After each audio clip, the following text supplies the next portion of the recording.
So as you all know, Apple just released the iPhone 15 at its latest event, and to be fair, they pretty much just admitted that the end of the iPhone is nigh. But not only that, probably the end of the smartphone. Let me explain why. My first ever phone was a Maxon MN1.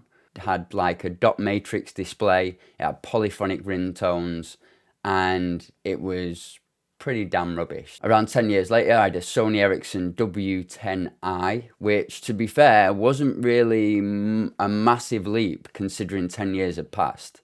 Yes, it had a colour display and a camera and a built-in Walkman, but there wasn't really a massive amount of functionality that was added. If we look at the past 10 years with the iPhone 15 and the iPhone 5, yes, we've had extra functionality, but a good 50% of it is based on software. It has been helped by extra hardware, better chips, and all phones getting faster and faster.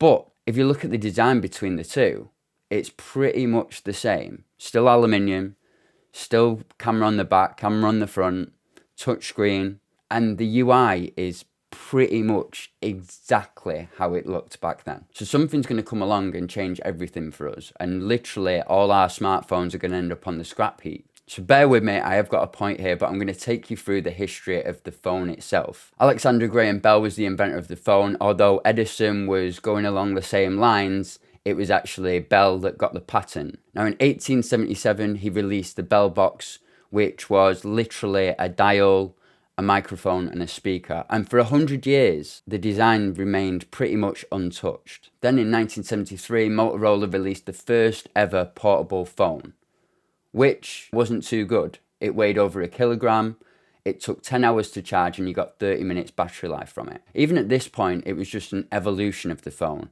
It was still pretty much just a way to dial, a speaker and a microphone.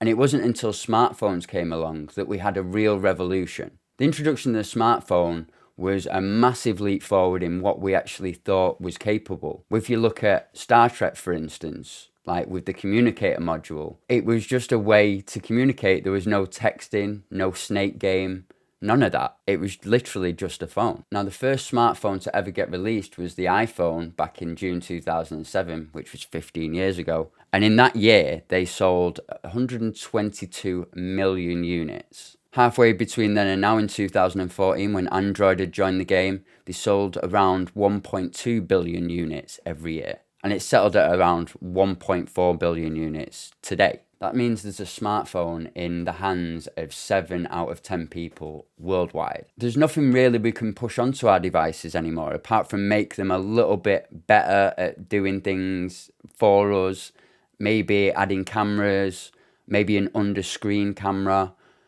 foldable screens. But in terms of kind of resolution and stuff, there's not really much we can do. AI could probably help us out a little bit, but that'd just be turning our mobile phones into a kind of digital assistant.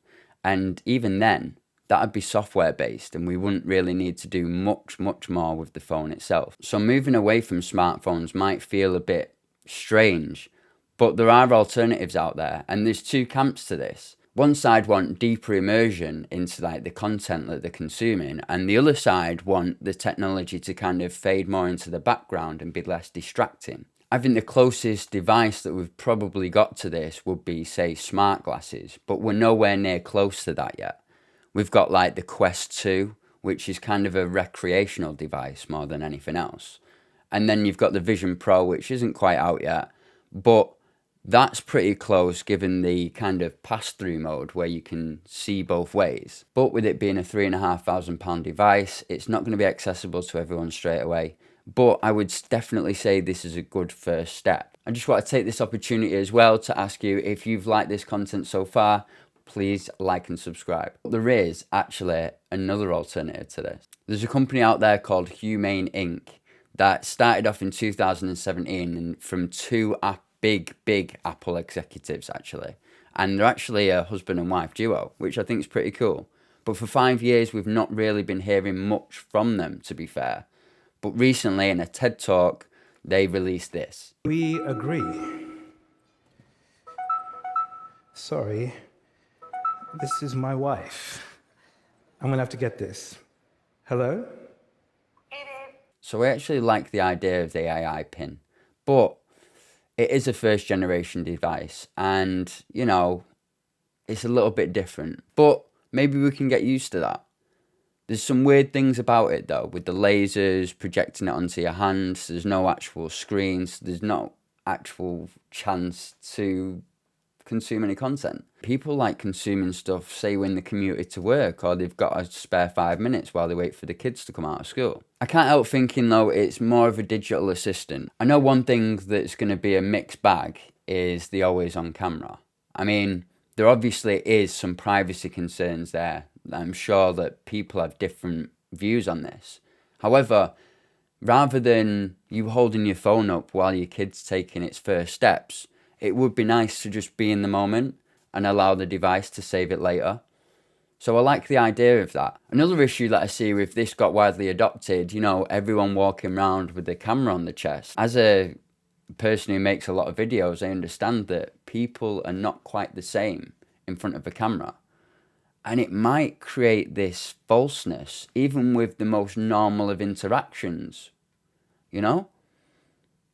That's something that we need to think about. Now, if this concept interests you, there is a link down below to HU.MA.NE's website. Now, if I had to hazard a guess, what I would say is it's somewhere between Apple Vision Pro, smart glasses, AI pin, maybe even still an Apple Watch as such.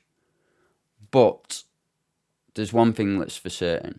The cards are definitely marked for smartphones. So if you've got this far in the video, I want to say a massive, massive thank you to you. Please like and subscribe as well.